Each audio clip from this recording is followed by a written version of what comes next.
Okay,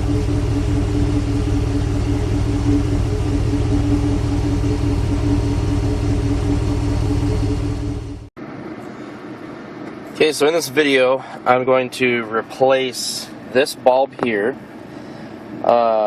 This is for the shift selector. It's the light that lights up the indicator right here. It actually lights up those letters right there, as well as what gear you're in.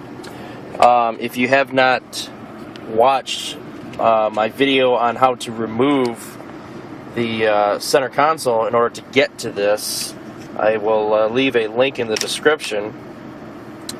But I'm going to be removing that and replacing it with an LED. This is a, as you can see, a super wide LED. It's also slightly taller than the stock bulb, but for now, the first thing you need to do is get this bulb out. So getting the old bulb out, this 194 bulb, is it can be dangerous. This is made out of glass, obviously, and a lot of times, depending on how long they've been in there, they're seated in there really well, and so you can't just grab a hold of this, squeeze it as tight as you can, and pull it out. You actually have to be really careful about this, and I won't be able to do it one-handed on camera, but essentially what you do is you get something with grip, like some rubber gloves. You can even use a rubber band if you wanted to, which is actually what I'm going to be using. I'm just going to use this rubber band and get around the bulb and just squeeze, and just you wiggle it back and forth, and then pull out as you're making that motion, and that will free it up. But you don't want to squeeze too hard, because you could in fact break the bulb, and then obviously you'll have shattered glass in your fingers. I don't know why they didn't do a better job. You could get something really small, I guess, inside here, but I've never had any luck doing that. And they do make bulb pullers, but again, why spend the money when you can just take your time, be careful, and get the bulb out yourself. So just be really careful here. If you shatter this, I'm not going to be responsible. I'm going to do this as safe as I possibly can, and so should you. So make sure you're really careful at this point. I'm going to go ahead and get the bulb out. Okay, the bulb is out. Got the bulb out. As you can see, the bulb is, try to focus here. You can see the bulb is burnt out. And this is a 194 bulb. So I'm going to replace it with an LED. Those of you who may be curious as far as how all this stuff works under here, it's actually fairly simple. This right here is the brake actuator, and what it basically does is it will not allow you to press down on the release, the safety release here. This is required while you go from park to whatever gear. You have to have this pressed down, and it's stopped. If you don't have your foot on the brake, it's stopped by this actuator here. So in essence, you could in fact pull this off, and then you would be able to shift without any interference. So this is a safety feature. I believe it's mandated on all passenger cars. I think it was years back, I think Chrysler got into a lot of trouble over their minivans because they didn't have this safety feature. But so anyway, that basically keeps this arm here. As you can see, I'm pulling on it, and it's not allowing the selector to release. Now I'm going to press on the brake, and as you can see, it's free. So I got my foot on the brake, and that allows this to freely move back and forth. So essentially, that's basically what that does. It's pretty simple. Okay, so this piece right here is going to be an issue. It's going to be an issue because of this gray coating that's in the middle. As I mentioned before, this is meant to disperse the light from an incandescent bulb. You can see in the middle here it's the darkest, and as you work your way out it gets lighter. And that's so that you don't have a bright spot that is right in the middle, which just so happens to be where the neutral is. So without that piece there, neutral would be super bright. A lot of the light would be then coming out, and the rest of it would be much dimmer. You know, you'd have probably reverse and drive would be somewhat bright, but then park and manual would be pretty dim. So what they did is they have this thing here, this piece of plastic, the light hits it right here in the middle, and it reduces the impact of the light in these gray areas. And then obviously on the very end here it's totally clear, so all the light can actually get through to light up. You can see here how it would actually look if this was underneath here. You can see where neutral is at in the middle. You can see park is fully clear, and it looks like it's a little bit covered up on the manual, but needless to say, this is going to be a real problem with a red LED. Now there is a solution. Okay, I'm going to go into greater detail about why I'm doing this a little bit later, but suffice it to say, black is not a good reflector of light, this black plastic here. And with an incandescent bulb, that's okay, that's fine. But when you go red LED and you have something over the top of it, it's going to absorb a lot of that red, and the light coming through isn't going to be as much. So what I'm going to do is I'm going to spray paint actually, the inside here where the light bulb goes right there. I'm actually going to paint this a gloss white. I'm also going to paint this a gloss white, minus obviously the actual indicators. So when the light is actually on, the red LED, it's going to reflect the light in all different directions, and so most of it is going to go up through where the only place it can go, and that's through these red indicators.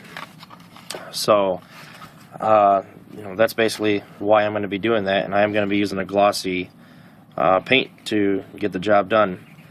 And that's pretty much it for that explanation.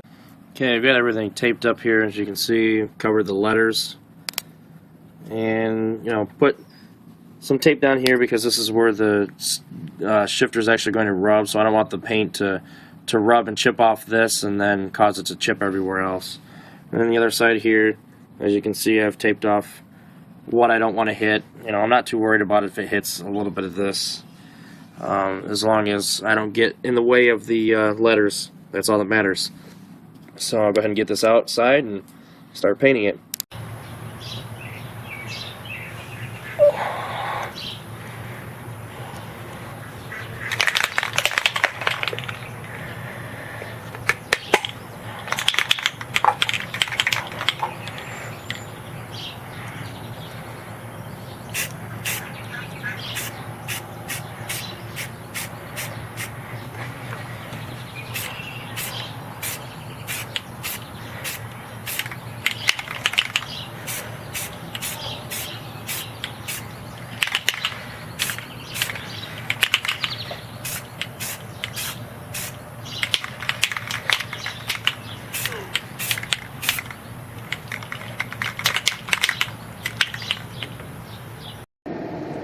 Here's a closer look at that LED, and you can see it's a monster compared to the incandescent that is right here. It is a monster of a bulb, but the nice thing is this is really going to light up. It's going to be bright. This is a red LED here, and you can see all the little LEDs that are all the way around, also on top. So this thing is going to do a spectacular job. Now they also make tower LEDs is what they're called, and they're even taller than this. That will not fit on the inside of this without hitting the other side. So you can only go so tall in these before they just won't fit at all. So what I'm going to do now is install the new bulb, make sure that it works, and then start putting the shifter housing back together. Alright, new bulb is in, as you can see here.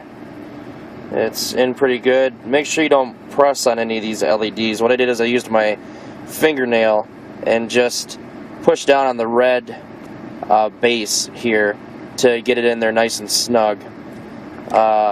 So this should be ready to light up. So what I'm going to do is I'm going to hit my fogs and see what we got.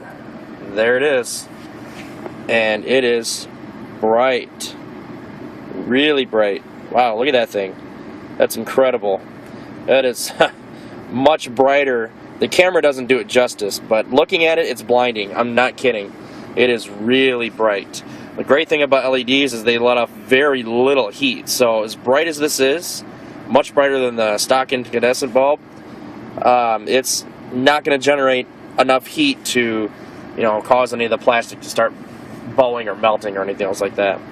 So now I'm going to go ahead and get the housing back in. The light, which is here, I'm actually going to add a piece of masking tape. I'm going to put masking tape on the top here, and that is because you can see those 6 LEDs that are on the top. They're also going to be right where the neutral is going to be. So it's going to be blinding at neutral, but then the rest is going to be fine. So I need to reduce the output of the light over neutral to match better with the rest of it. It's not going to be that difficult, but in order for me to get the results that I actually want, that's what I'm going to have to do. So it seems like a lot of work, but I'm doing this because I want to get the right results. I could easily just pop this in and be done, but the problem is with this plastic piece here, this plastic piece is going to absorb a lot of the red light that's coming through. It was not meant to absorb red lamps. It was meant to absorb an incandescent bulb. So a little bit of modification is necessary, and you saw when I painted the inside of the little housing there, it was to allow more light through. So the last thing I need to do is actually put a little masking tape over the top of this to lower its impact, and I should be all set. And then I can get rid of this. So that's what's going to have to be done. Here's the daytime view, and yeah, it is so much brighter. But the thing is it's not direct. If I look over it directly, then yeah, it's somewhat bothersome. But from this angle where I'm driving, it doesn't bother me at all. So it turned out really, really well. All right, it's nighttime, and I wish you guys could see just how bright this is. And what's amazing is where I'm sitting right now is where I normally would be sitting. I've got my head up where I normally have it, and it's not in any way blinding. It looks like it is from the camera's point of view, but it really is not. You can see Park is a little bit dimmer than the rest, but the whole thing is just way brighter than the stock. The stock was really dim. No, the stock was dim like that. You can see there, that's about how bright it would be. So you can see a huge difference. So painting that white on the inside, as well as removing that that plastic screen, really enhanced the output here. So I'm really happy with the results. Yeah, it's just great. So yeah, success. Replace that bulb with a 194. If you guys have any questions, let me know. I know the video is kind of long, but I did a lot more than just replace a single bulb real quick. So, alright, take care guys.